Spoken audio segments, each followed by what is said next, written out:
jamhuuriyadda Somaliland ayaa toos ugu biirtay midowga Afrika.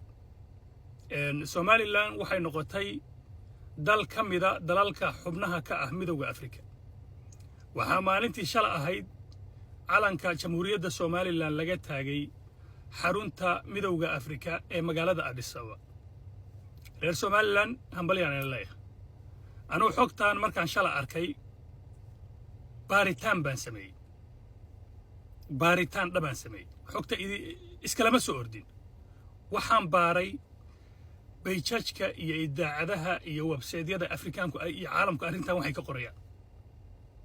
Addis Ababa dhexdeeda shanta jaraa'id ama idaacadood ee ugu waaweyn waxay qorayaan in 31 dal oo Afrikaan ah oo midowga Afrika ka mid ah oo South Africa ugu horeyso ay ictiraafki siiyeen Somaliland.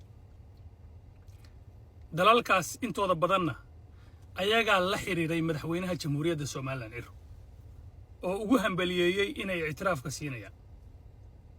sidoo kale xogta aan helay waxay ii sheegaysaa in kulankii asbuucan dhex maray Trump iyo Netanyahu wixii ugu badnaa ee ay ka wada hadleen inay ahayd ictiraafka Somaliland oo Trump uu u sheegay Netanyahu in uu sida ugu dhaqsiyaha badan ictiraafka u siin doono jamhuuriyadda Somaliland.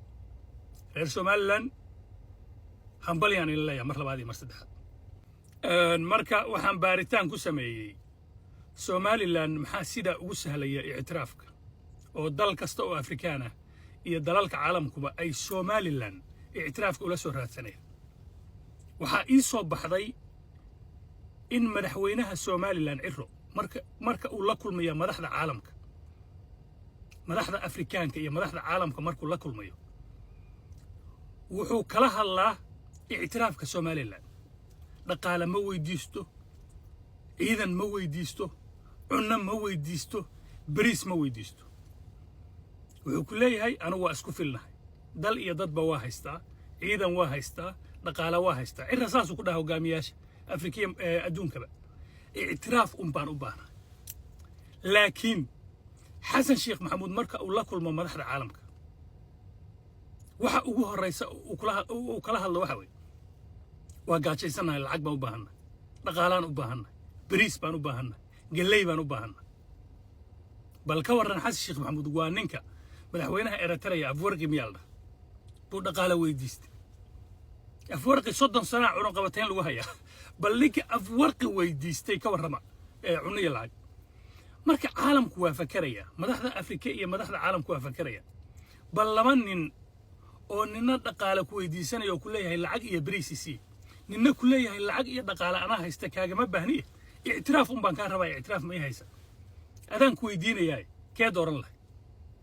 dee ictiraafka ugu dhufan lahayd. ilaa ninkan ictiraafka raadinaya nin dhaqaale raadinaya maaha, waa nin isku filan.